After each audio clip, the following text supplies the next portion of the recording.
Nice car. Thanks, man. I just got it. I like it.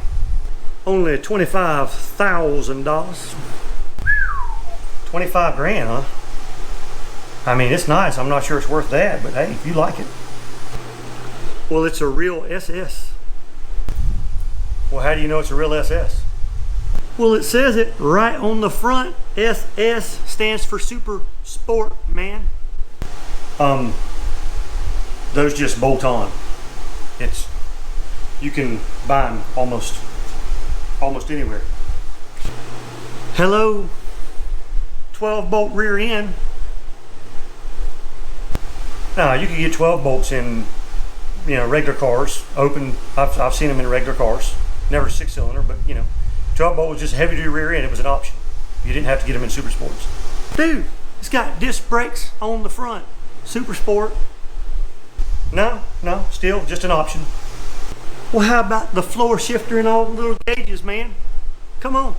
I mean, a Nova Custom came with floor shifter. I mean, you could still get it without having an SS. Bucket seats, buddy. Bucket seats. No big deal. You can still get it. It's got a big block in it, 454. No, they never put a 454 in a Nova. No. His uncle worked at the dealership, special ordered it. Dude, no he didn't. No he didn't. Okay, so Super Sport Novas. Now, I'm primarily talking about 68 to 71, or 68 to 72 really.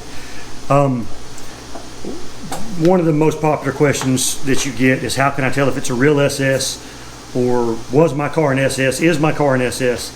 And the answer is probably not, just to be honest with you. There's a lot of SS cars out there. A lot of guys have them, and they're real SS cars. And then there's also guys that have SS cars they think that are real Super Sports, and they're not. And they will argue to death with you about what it is. Now, that's pretty much every conversation. The beginning of this video is pretty much every conversation on every forum and Facebook group when someone asks that question. Everybody always had some uncle that got some special car ordered from the factory because he worked at the dealership, or some stupid stuff like that.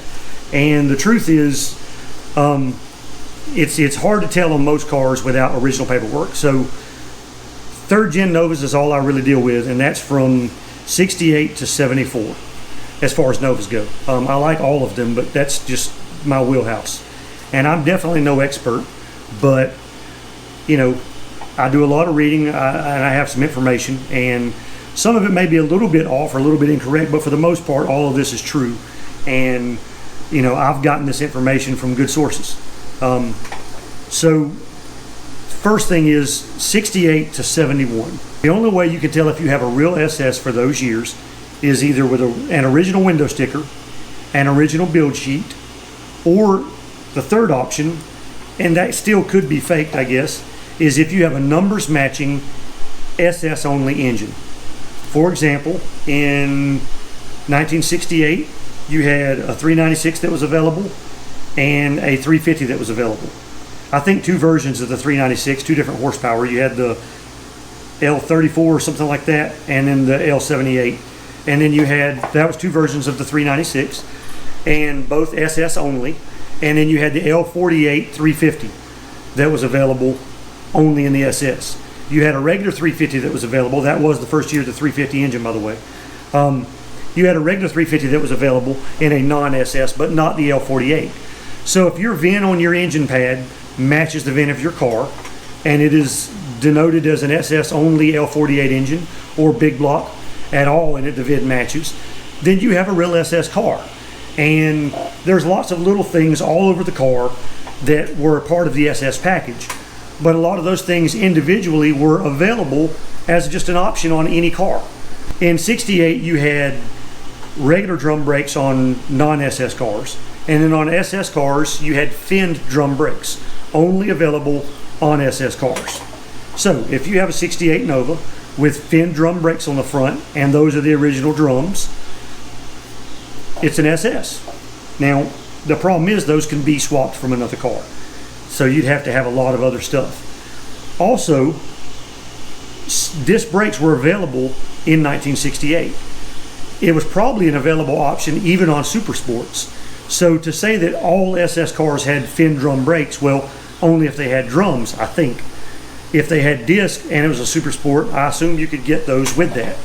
But anyway, 69 through 71, disc brakes were standard equipment on all super sports. Actually, I think through 72. 69 through 72, front disc brakes were standard equipment on all super sports. I don't know of anyone that would take disc brakes off and put drum brakes on. However, if the car had been in an accident and the front clip was smashed and someone rebuilt it and a drum front clip was available, it's possible. Unlikely, but possible. So yeah, you've got 12 bolt rear ends were available in non-SS, non-big block cars. I pulled a 12 bolt open gear rear end out of a 70 350 two-barrel car years ago. The bucket seats, floor shifters, consoles, dash tacks, gauges, all of that was available as an option with different packages other than super sports. Disc brakes you could get if it wasn't a super sport. Not a big deal. You could just check a box and order it. So disc brakes, 12 bolt rear end, bucket seats, gauges, all of that stuff could be ordered without it being a super sport. Now, does that mean you don't have a super sport? No, but it's hard to prove. You could have all of that, and if the engine's been rebuilt and they decked the block and erased your code, you could have an all matching numbers super sport, and you know it wouldn't be provable unless you had a window sticker or a build sheet. Now, there are clues that you can look for that help you get closer. You can eliminate it's not a super sport. So, for example, if you have your VIN number is 11427, it's a V8 car. If it's an 11327, it's a 6-cylinder car.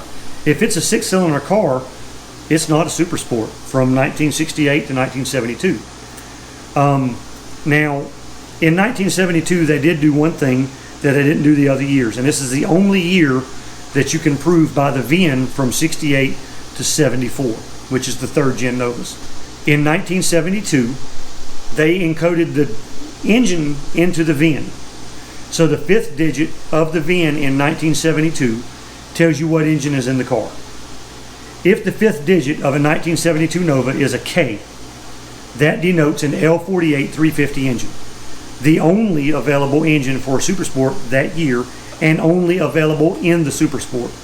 So if you have a 1972 Nova and your fifth digit is a K, you have a Super Sport Nova, period. Even if it's got a different engine in it now, it was originally a Super Sport. That's the only year that from 68 to 74 that tells you anything. In 73 and 74, you could get a Super Sport with an inline six, doesn't matter. 307 Super Sport. You could get it with anything, any combination of the 73 or 74 Nova was Super Sport only. And I think actually after that too, it was only an appearance package. It had, I don't think it had any suspension modifications, no engine combinations. It was just a graphics package. You had the stripes and the emblems. That's it. The emblems, they could be bought. A lot of guys right now, you'll go out and you'll see a Hellcat, Charger, or Challenger, and you go, wow, and then you hear it crank up and it doesn't sound like a Hellcat, because it's not, because the guy went and stuck two emblems that he went and bought at the Chrysler place, the Dodge place, and he stuck two emblems on his car because he liked the way the Hellcat emblems looked. He put the Hellcat wheels on it, but it's not a Hellcat. The same thing was probably happening in the early 70s, late 60s. Guys liked the look of a Super Sport. They had a regular Nova, so they went down to the GM dealer and they ordered Super Sport badges. They ordered the hood louvers. They ordered the side badges. You know, it's hot rodding. Guys customize their cars. They want it to look a certain way, so they do that kind of thing. I don't know how many Super Sports that GM actually built in the Novas, but there's probably twice as many running around now because guys like the way they look. So they fake them, they clone them. And if it changes hands, a lot of guys are honest about it. Hey, look, it's a clone, it's not a real Super Sport. They know it. They tell the person they sell the car to. That guy might not tell the next guy.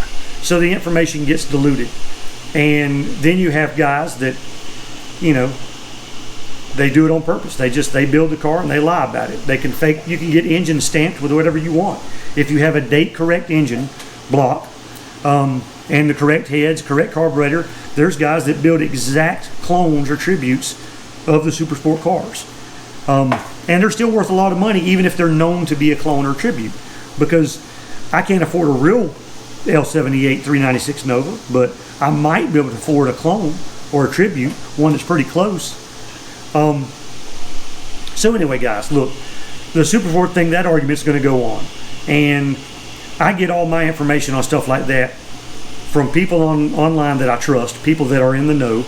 There's a handful of guys out there in the forums, in the Facebook groups, that have made not really a career, but they have made a profession almost out of knowing the Yenko cars, the Baldwin Motion cars, the SS cars, the Copo cars. They know more about that stuff than Chevrolet does, just about. And then you've got NovaResource.org. I don't know where that guy got all the information, but man, he's got a ton of information. I learned a lot I know about SS cars and options, and that's where I go to decode a cow tag or a VIN. And now the cow tag, let me make another point. The cow tag on the firewall, the VIN always overrides that cow tag. If the cow tag says it's an 11-427 V8 car, because the 427 denotes V8, 327 denotes 6-cylinder.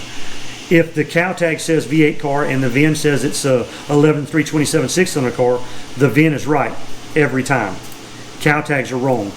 There's been cars with the wrong build sheets in the car. So sometimes build sheets are wrong.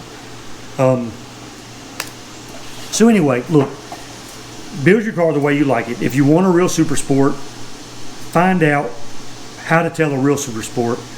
Do your research, more than just this video. This is not gospel. This is pretty good information, I believe, because I've looked it up from sources that seem to be right all the time, or at least they seem to at least be honest about their information and how they got it. So enjoy your Nova. Thanks for watching the videos. Thanks for subscribing if you already have. If you haven't, do that, and hopefully I have some more videos coming out real soon. Thanks, guys. See you next time.